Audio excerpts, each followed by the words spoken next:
تمام دیکھنے اور سننے والوں کو یوٹیوب چینل ایزی ہیلتھ کی طرف سے خوش آمدید۔ اگر آپ خدا نخواستہ کسی بھی جسمانی بیماری میں مبتلا ہیں تو بلا جھجک اپنی بیماری کی تفصیلی علامات اپنے ہاتھ سے اردو میں لکھ کر اور موبائل کے ذریعے سے اس کی تصویر بنا کر ہمیں واٹس ایپ کریں اور فری ہومیو ہربل طبی مشورہ حاصل کریں۔ لکھنے میں اگر کوئی مشکل پیش ہو تو آڈیو ریکارڈ کر کے بھیج سکتے ہیں۔ ہومیو ہربل طریقہ علاج ذیلی بد اثرات سے پاک، بیماریوں کو جڑ سے اکھاڑ پھینکتا ہے اور بفضل خدا پائیدار شفا سے ہمکنار کرتا ہے۔ یاد رہے تمام معلومات صیغہ راز میں رکھی جاتی ہیں۔ آپ دکھائے گئے نمبرز پر ہمیں واٹس ایپ کر سکتے ہیں۔ دوستو، آج جو ویڈیو ہم آپ کی خدمت میں پیش کر رہے ہیں اس میں آپ کو ایک خودرو سبزی باتھو کا تعارف اور اس میں پائے جانے والے اجزاء کے بارے میں بتائیں گے۔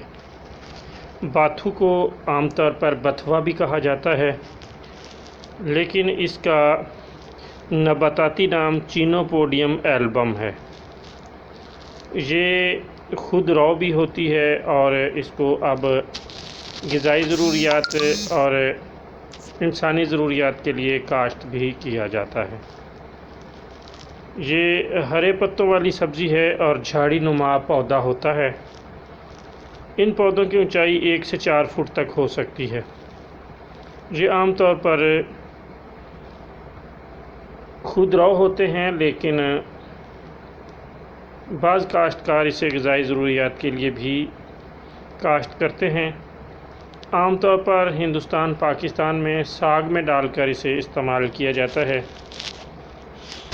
اگر اس کے اجزاء پر نظر دوڑائی جائے تو اس میں 80.9% پانی، 3.7% کاربوہائیڈریٹ، 4.7% پروٹین، 0.4% فیٹ اور 3.53% معدنیاتی عناصر پائے جاتے ہیں۔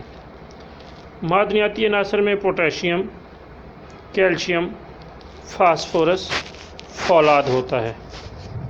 پوٹاشیم، پوٹاش یا پوٹاشیم ہائیڈرو آکسائڈ کی شکل میں سب سے زیادہ یعنی 3.3% ہوتا ہے اور باتھو کے ہر 100 گرام وزن میں فولاد 4.2 ملی گرام ہوتا ہے۔ اس میں ایک مؤثر تیل بھی پایا جاتا ہے۔ اس میں کیروٹین اور وٹامن سی ہوتا ہے اور یہ تیل اس کے بیجوں سے حاصل کیا جاتا ہے۔